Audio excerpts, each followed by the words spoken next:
In 1991, Wolfgang Feist stood in the unfinished basement of a building in Darmstadt, Germany, holding a piece of corrugated drainage pipe that cost less than a single week of heating bills. His colleagues at the Institute for Housing and Environment told him it would not work. The contact time was insufficient. The condensation risk would make the air unacceptable within 2 seasons. Feist thanked them, buried the pipe 6 feet underground across the length of the yard, connected it to the building's ventilation intake, and walked away. That building has now been monitored continuously for more than 30 years. It uses 90% less heating energy than the building beside it. The pipe has never been touched. Not once. Not for cleaning, not for inspection, not for repair. Today, 65,000 buildings across Europe use the same system. There is not a single prescriptive compliance pathway for it in any American building code. This is the story of the pipe that heats your house for free. The physics that have been working beneath your property since before your house was built, and the code system that has spent 30 years ensuring no American contractor ever mentioned it. The average American household spends $1,100 every year closing the gap between cold outside air and a comfortable interior. Not electricity broadly, specifically the thermal gap that opens every time your ventilation system draws outside air in, every time your envelope leaks, every time a door opens. $1,100 a year on one gap. Over a 30-year mortgage, that is $33,000 on a problem with a documented solution that has existed since the 1990s. A solution that costs $800 to install. But stay until the end, because there is a community in southern Tunisia that solved this physics 3,000 years ago. A mining town in South Australia, living underground at a constant 72 degrees since 1960, and a legal pathway in the International Residential Code that your contractor has almost certainly never mentioned. The ground beneath your feet is one of the most thermally stable environments on Earth. Every day, the sun deposits heat into the surface soil. Every night, the surface radiates some of it back. At the surface, the result is the same wild swings you feel outside. But heat travels through soil slowly. By 6 feet below grade, the daily temperature cycle has been almost entirely absorbed. The seasonal wave still penetrates, but it arrives months late and heavily damped. By 10 feet, even that has smoothed nearly flat. What remains is the mean annual temperature of the climate above, sitting within 2 or 3 degrees 12 months a year, regardless of what the surface is doing. In Boston, where the surface swings from -10 to 95 degrees Fahrenheit across a single year, the ground at 10 feet holds steady between 50 and 53 degrees every day of the year. 50 degrees of heating advantage in winter, 43 degrees of cooling advantage in summer, sitting beneath every residential lot in the city, doing nothing, waiting for a 4-inch pipe. An earth tube captures that advantage with elementary engineering. You bury a standard corrugated drainage pipe, the same pipe sold at any farm supply store for agricultural drainage, 6 to 10 feet below grade. You run it 50 to 200 feet under your yard before it enters the house. One end connects to a screened exterior air intake. The other connects to your existing ventilation ductwork with a standard fitting. You slope the pipe 1 to 2% toward a condensate drain. You backfill the trench. That is the entire installation. No controls, no moving parts, no fuel connection, no filter. Nothing to maintain, calibrate, or replace.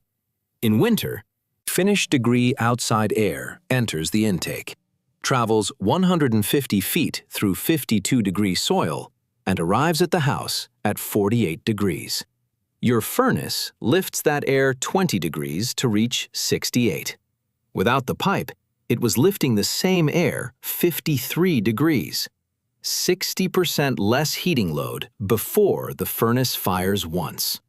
In summer, 95-degree air exits the pipe at 65 to 70 degrees. 25 to 30 degrees of free pre-cooling without a compressor, without refrigerant, without a condenser unit. Every peer-reviewed study on this technology finds the same range: 30 to 60% reduction in heating and cooling energy. Not in theory, in documented, monitored, published installations running since the 1990s. Not reduce, eliminate, for a significant portion of what you currently pay. Before we get to why it is not in your house, we need to go underground. Because the earth tube is not the oldest version of this idea, not even close.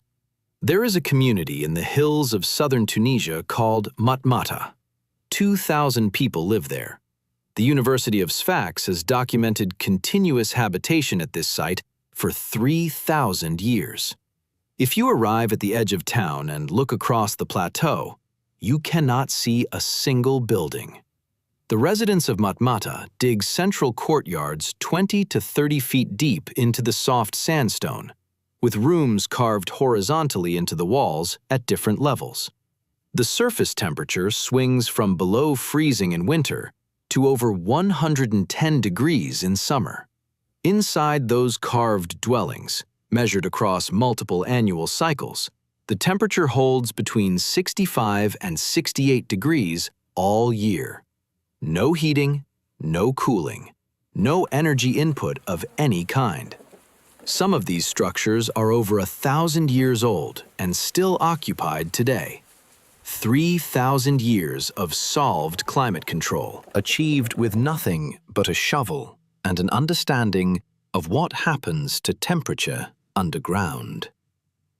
5,000 miles east, in the Yazd basin of central Iran, Persian engineers built qanats, hand-dug underground water channels running up to 100 feet below the surface and tens of miles in length. Iran still maintains an estimated 376,000 kilometers of active qanat galleries, some over 1,000 years old and still carrying water. The engineers who built them routed building ventilation through those underground galleries before it entered the living spaces. A wind catcher tower on the roof pulled hot air down through qanat-cooled passages and into the inhabited rooms. Physicists at Oxford measured surviving examples. Indoor temperatures 25 to 30 degrees below the outside air. No electricity. No refrigerant, no moving parts. Two civilizations, 5,000 miles apart, arriving at the same discovery. The ground holds a temperature your heating system spends a fortune trying to create.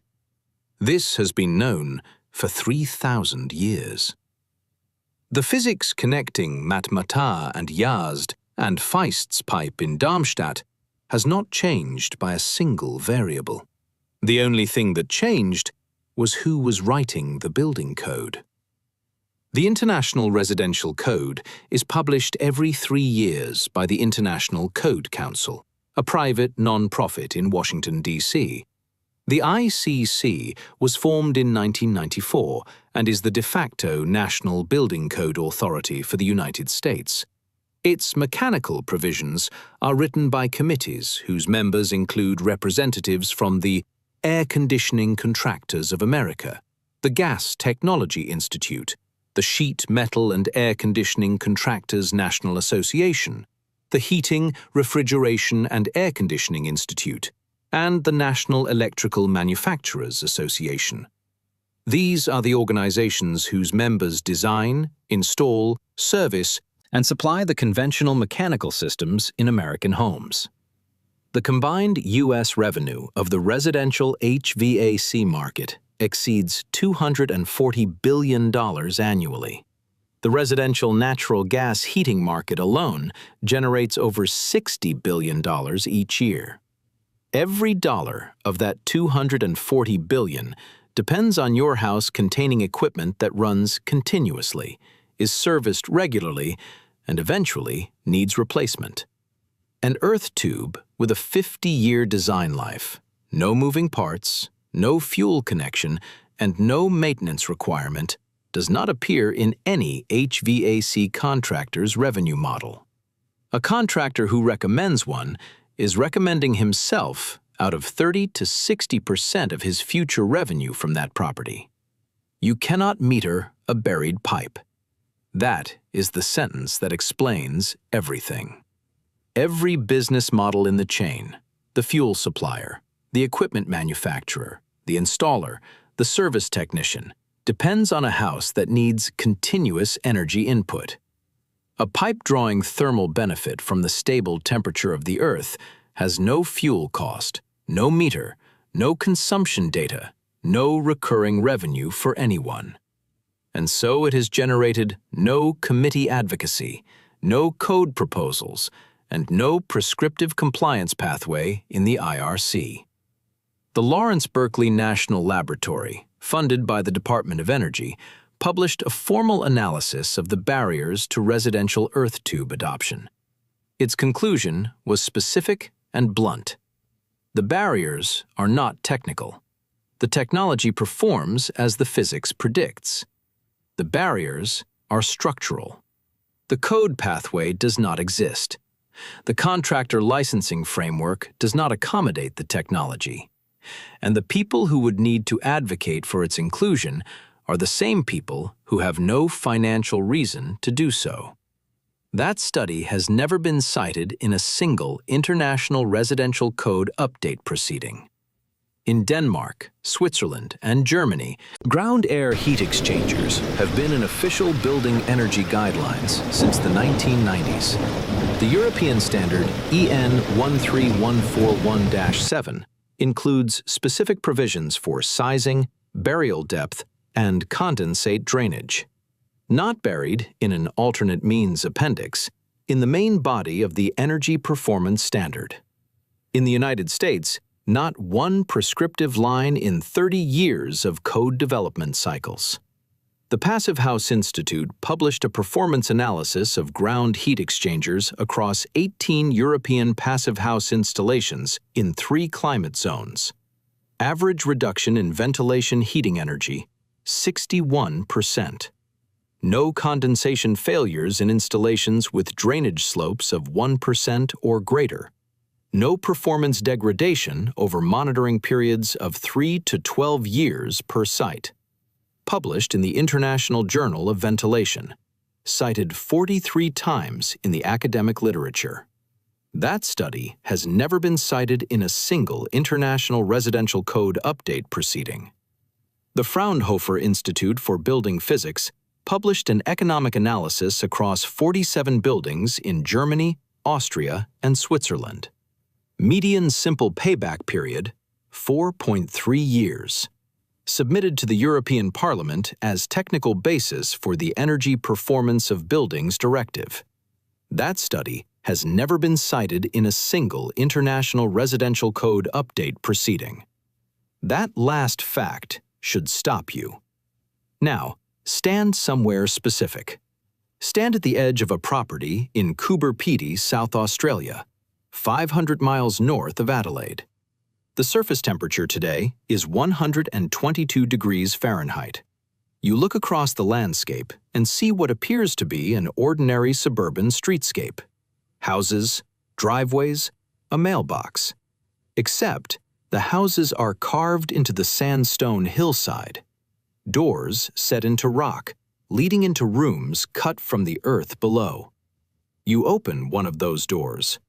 The air changes immediately. Not the manufactured cold blast of air conditioning.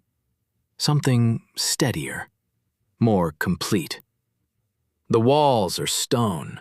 The ceiling above you is 6 feet of continuous rock that has been receiving 122 degrees solar input on its upper surface every day for 60 years and has allowed none of it to reach you. You look for an air conditioner. There is none. You look for a thermostat. There is none.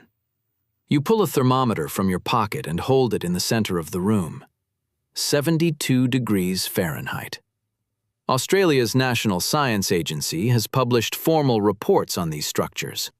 The interior temperature has been 72 degrees, winter and summer, since the first rooms were carved in 1960. 60% of Coober Pedy's 3,500 residents live this way. There is an underground church, an underground hotel, an underground art gallery. None of them have paid a heating or cooling bill since 1960. Press your hand against the sandstone wall. Not your fingertips, your whole palm. It is not cold the way a refrigerator is cold. It is not warm the way a heated surface is warm. It is simply stable. The same temperature it was this morning. The same temperature it will be on the hottest day of February and the coldest night of July. Outside, 122 degrees. Inside, 72 degrees. Maintained by nothing but rock and depth. No equipment, no fuel, no bill. The question that occurs to you is not how. The question is why. Here is the loophole, and it has been in the code the entire time. IRC Section R104.11, Alternate Means and Methods, allows a building official to approve a construction method not specifically addressed in the code if the applicant demonstrates it meets the code's intent, which is structural safety and occupant health. An earth tube meets both criteria. It is not a structural element. Air preconditioned through buried pipe meets every health intent of the ventilation provisions. The documentation required is a pipe sizing calculation, a drainage slope specification, a condensate management detail, and a reference to the peer-reviewed performance literature. Passive house organizations have produced template documentation packages for this application, available at no cost. Permit review fees run between $200 and $600. Total additional cost to get an earth tube through permit, $500 to $1,500. In Oregon and Washington, state energy codes include performance-based compliance pathways that make alternate means applications straightforward. In Vermont, the State Building Code Committee has issued formal guidance letters clarifying that earth tube ventilation preconditioning is eligible for alternate means approval. In 14 states with broad owner-builder exemptions, including Texas, New Mexico, Arizona, Wyoming, Montana, and Idaho, a homeowner can install an earth tube without a licensed contractor and without a permit. The trench takes a weekend. The pipe is at the farm supply. Installation cost, $800 to $2,500. Payback period, 2 to 5 years. Design life, 50 years. In Burlington, Vermont, a passive house completed in 2015 with a 180-foot earth tube reported a first-year heating bill of $712 for 2,300 square feet in Climate Zone 6. The model without the earth tube projected $1,640. Paid back in under 2 years. Cumulative savings in year 5, over $6,000 against a $1,400 installation. In northern Montana, a homesteader installed a 100-foot system in 2019 under the owner-builder exemption for $940. Pre-installation annual propane cost, $2,100. Post-installation, $1,320. Payback, 14 months. That is the cost of the code section that has never been written, measured in 2 real bank accounts. The pipe is at the farm supply. The trench takes a weekend. The ground beneath your yard is holding 54 degrees right now. It held 54 degrees before your house was built on top of it. It will hold 54 degrees after every furnace in your neighborhood has been replaced, twice. IRC section. R104.11 has been in the code since the first edition. The owner-builder exemption has been in 14 state codes longer than the earth tube research has existed. A family that owes nothing to anyone. In 1912, a stonemason outside Bruges finished a wall of 2-foot limestone with a lime mortar mix refined by 5 centuries of Belgian winters. That wall has maintained comfortable interior temperatures without a heating system for over 100 years. In 1975, a building code requirement written by the company that manufactures the product that replaced it made that wall impossible to legally specify in new construction, because it cannot pass a steady-state laboratory test designed to measure the performance of fiberglass insulation under conditions that exist nowhere outside a laboratory. The specific code section, the specific test, the specific manufacturer whose product the test was designed to favor, and the builders who found the gap between the test result and 100 years of demonstrated thermal reality. That archive opens next. Click it now.